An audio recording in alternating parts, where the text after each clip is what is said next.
another Unwinding with Fiber and Fabric.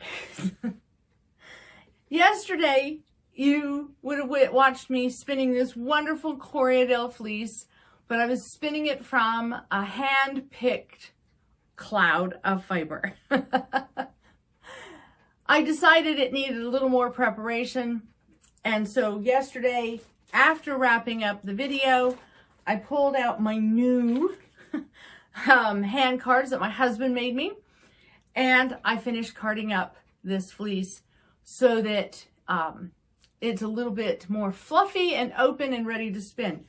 My husband made this set of cards for me. I have I've been using some small cotton cards for a lot of my carding because they're easier on the hands, they're smaller. But when I was able to find these carding cloths, and they're not that big, I asked my husband if he would make me some. So this is a 72 TPI, and I do have another set of carders that came just last week that are somewhere between the cotton carders and and these, but I really wanted to give these a try. So while this is a very fine Corriedale, these did work quite well, and I was just really surprised. They're heavier than my smaller carders, and I like to go with small carders because it is a little easier on my arms and my back. But it was so fun to use these. These are really well balanced. That's the biggest difference. The new set that I just bought, that is the fine carding cloth, they are really lightweight, but they're not as balanced as these. So I'm pretty pleased with my husband's efforts. I have a feeling he'll be trying to make more and improving on them as time goes, but it was fun to use them. But let's get into our topic of the day. Oh, one last just note before I go on to the topic of the day. So I am spinning from the cloud. It is a terminology that I think a lot of people are trying to figure out what it is. It's simple. It's just a cloud of fiber. It's just a fluff of fiber. It's not a bat. It's not roving. It's not spinning from the lock. It is just soft, open up, you can't necessarily see the lock structure anymore. The fibers aren't necessarily going to be spun from the lock in a more of a worsted style. They're going to be not quite spun from a woolen, style spinning. They're going to be in between, but it is a nice, easy, fast way of getting fiber ready and then just spinning. So today's topic, though, is 2-ply, 3-ply, or more. I'll put my little treats away for editing later. Set my card there, and let's just go ahead and get to some spinning. Okay, let's move my chair just a little. Every day, just getting it set up, feeling comfortable, watching my cats playing in the distance, attacking each other. Spinning early in the morning means that the cats are awake and ready to play. So I think I'm going to put just a little more tension on that. All right. And I'm going to move this just slightly out of the way. Oh, I have another camera here, so I don't want to interfere with that. So we'll put that right there. There we go. So why do we ply our singles? There are, everyone will have, when it comes to spinning, when it comes to spinning, there are a lot of different opinions, and everyone has a right to their own opinion and their preference, a lot of preferences. And there's nothing wrong with spinning to your preferred style, preferred gauge, in your preferred way. There are people who want to spin singles and knit with singles or crochet with singles.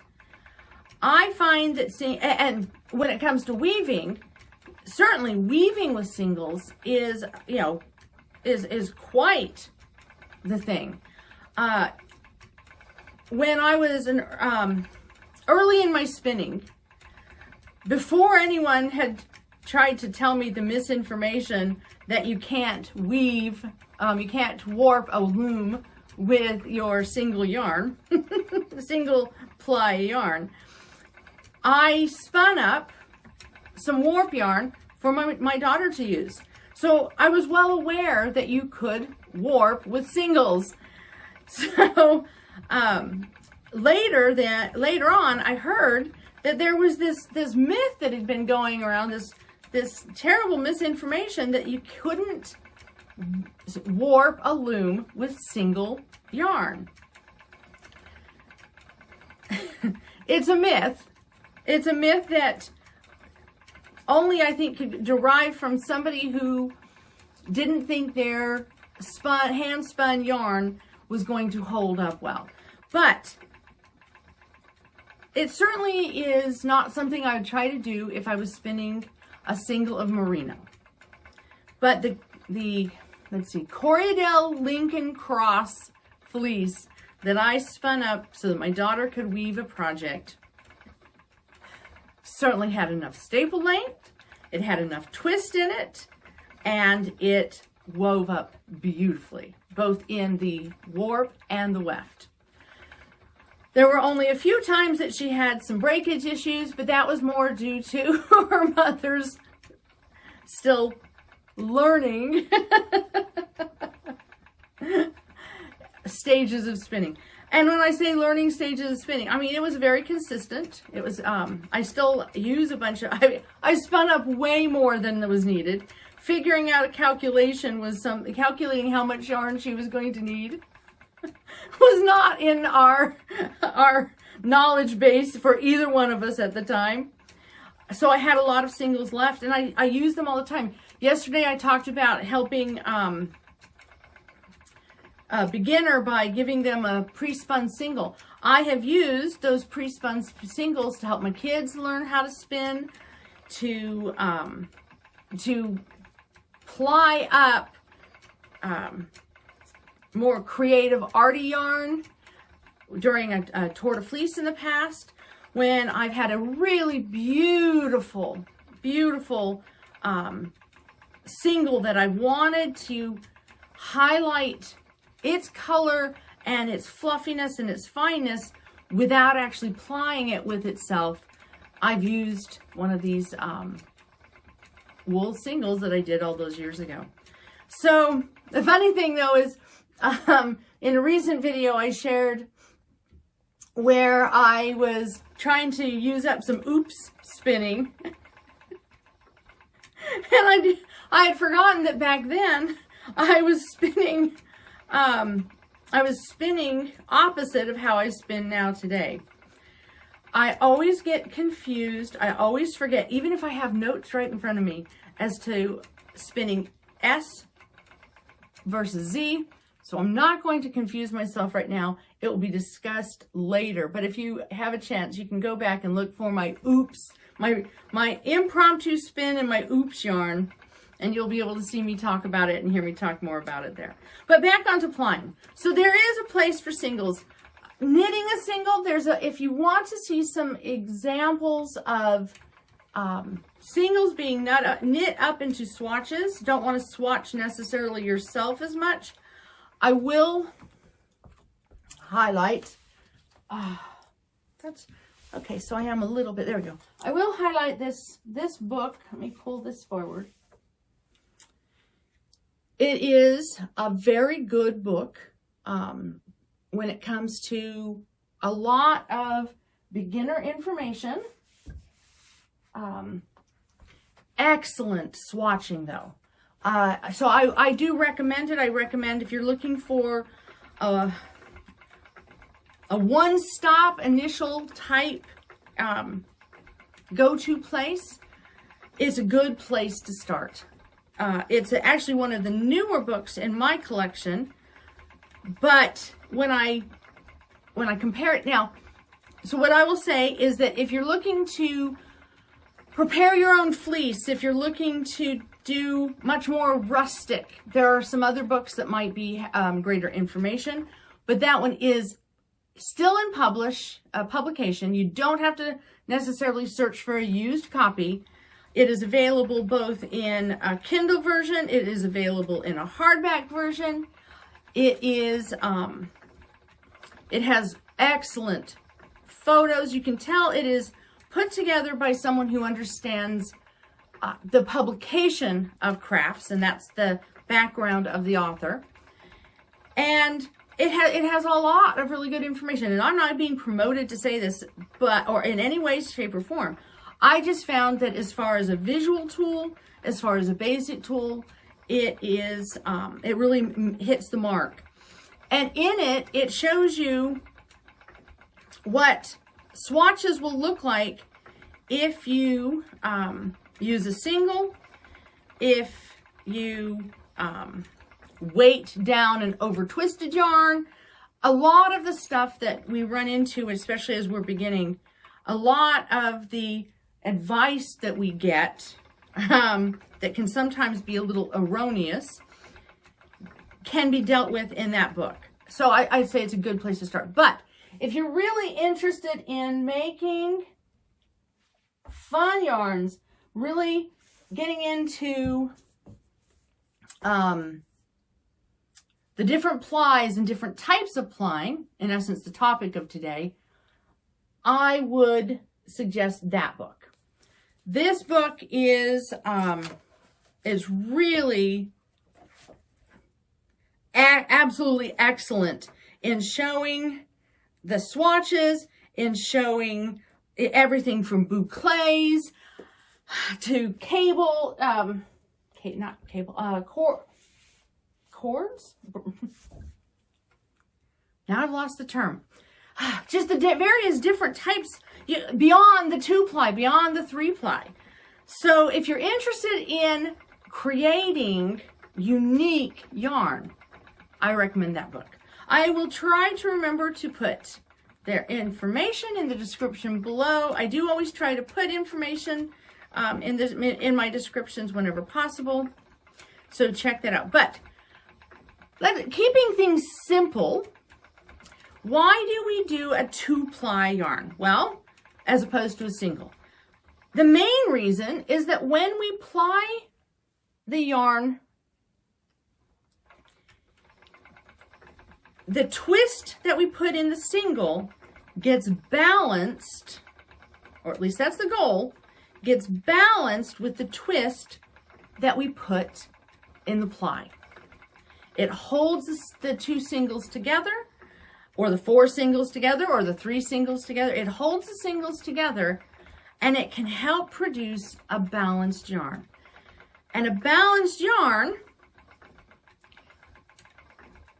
is the first step to having a balanced knitting project. It may not be as essential when you're crocheting amigurumis. But when you are making larger garment type items, it is nice that if your yarn is balanced, because it's not going to pull or distort as much even when the item isn't blocked. So you can certainly take an unbalanced yarn or a single, and you can knit it and you can block it, and it will hold its shape while it's blocked. But the minute it's not blocked, it will really distort. So a balanced yarn is a preferable yarn for many of the projects we like to use our yarn for. So then there comes the question of, well, what's the difference between, why would you use a 2-ply versus a 3-ply? So first of all, a 2-ply is going to be a stronger yarn. Generally speaking, there will be some exceptions. A weak 2-ply won't necessarily be a stronger yarn than a very strong single. But in most cases, a 2-ply will be stronger just by the nature of the fact that you have 2 strands wrapped around each other. A 3-ply can technically then be stronger than a 2-ply, and a 4-ply can be more durable than a 3-ply. So why do we use the different ones? Well, the easiest thing to say after strength is yarn diameter. If you want a thicker yarn, use more plies. Sometimes once we learn how to spin thin, we struggle to spin lofty, thick yarn again. I'm working on that on one of my other wheels. I have one of my bonus fibers. On Ravelry, I have all of my fibers laid out. On my Instagram, I've shown the pictures. In my Facebook, I've shown pictures as well. So you can go there if you'd like and see the different yarns. As well as I think in one of my past videos, I've shared them. But I'm working on some bonus yarn, and I'm trying to spin it fluffier. Trying to remind myself that there is a way to spin fluffy, even after you have learned to spin thin. So if you're spinning thin, the easiest way, maybe not the fastest way, the easiest way to have a thicker yarn is to have more plies. But there is a structural difference between a 2-ply, a 3-ply, and a 4-ply. And the big one is a 2-ply is going to be flat. You have 2 singles wrapped around each other, and they really are dimensionally a flat surface. They can lay flat. And they don't take up as much space because of it. And therefore, they are, I guess, a preferable yarn for knitting lace, because you're not going to fill the holes that you've left with the lace with your yarn. It won't fill as much dimensional space. A 3-ply, on the other hand, is a round yarn. And if you have never experienced just what that means, you can look at pictures, but compare a 2-ply to a 3-ply. Do up a quick sample. Do a 2-ply to a 3-ply, and you'll see the 3-ply is a round yarn. And I know you think, well, a 2-ply is a round yarn. Not when you compare them side by side. You can really see the difference between what is a flat, a flat surface versus a more rounded surface. There we go.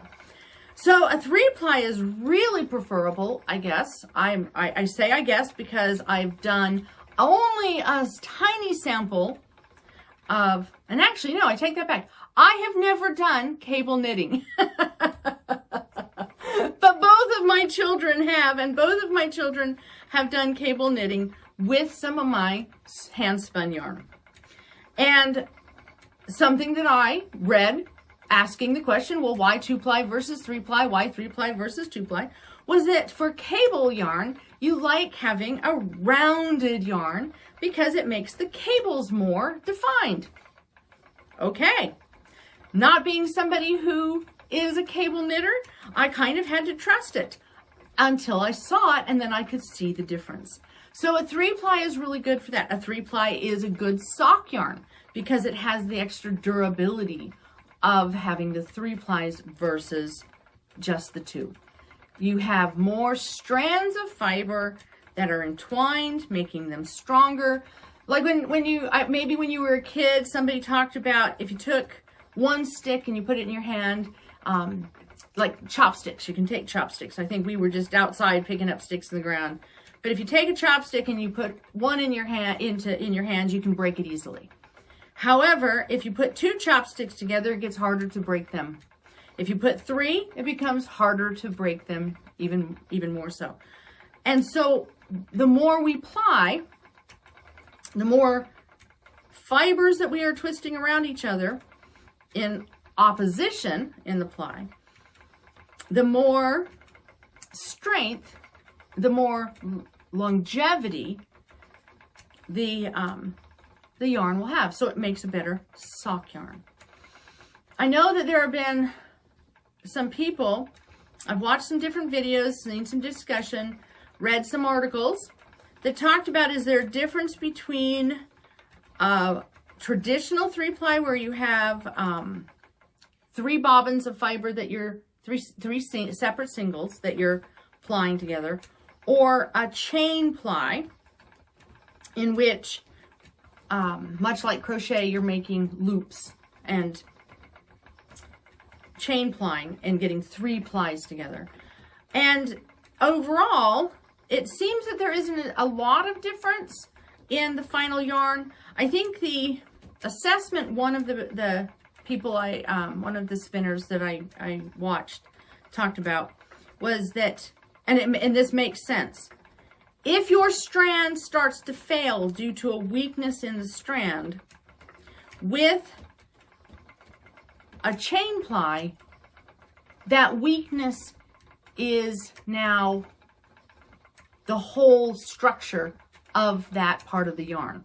Whereas with a traditional, you have 3 separate strands that are plied.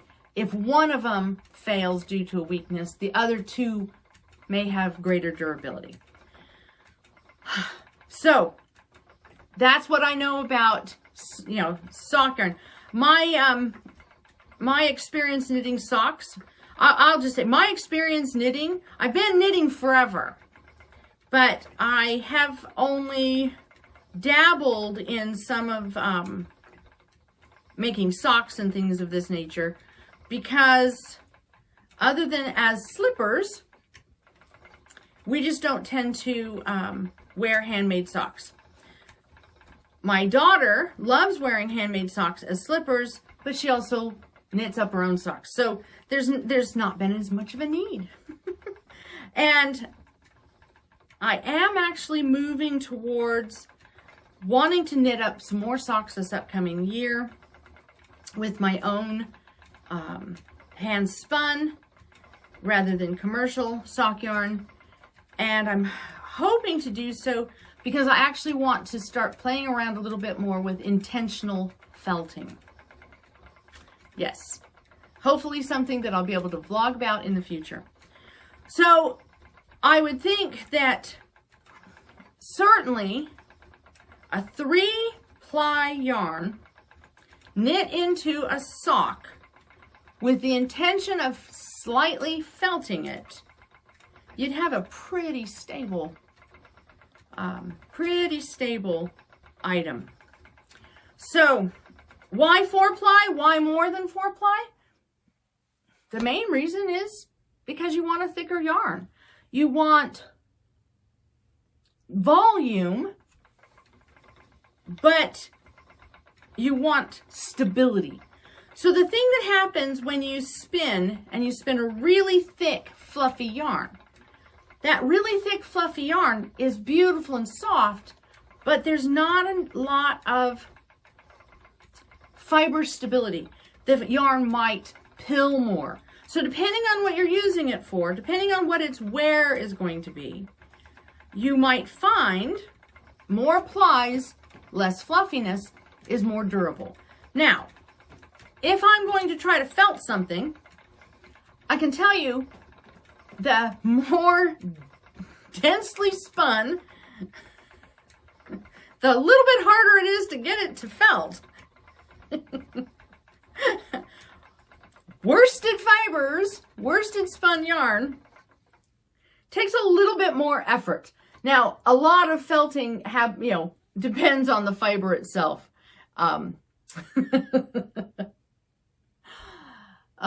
Yes. Some of the fiber that I am using to spin when I'm spinning at the knitting coop during Tour de Fleece this year, I discovered, I got a harsh reminder that some fiber can be just looked at and it will felt. And it, yeah. So some fiber really does felt. I have some white alpaca too that Oh, I forgot what I was washing when I was washing it up. And fortunately, I caught it just in the nick of time, and I prevented a disaster. But yeah, it was one of those fibers that you just look at it and it felt. And I'm checking the time, and I'm seeing that I have pretty much spun myself out of time. So to conclude about plying, and it is not a complex subject, so it shouldn't have taken me this long to even talk about it, but it's been fun talking about the other stuff as well, and spinning up this beautiful cloud of fiber. Choose your ply based on how you want to use it. If you know you're going to be doing a lot of construction, that you want definition, you want durability, go for the 3-ply. If you want yarns that you're just, you know that you want light and drapey and quick spins, the 2-ply is a good general ply to use. The wonderful thing is that you can always kind of change your mind as you go. And you can get into cabled yarns and all of these other fun yarns that the books describe. But feel free to play with it. And that's one of the wonderful things about Tour de Fleece.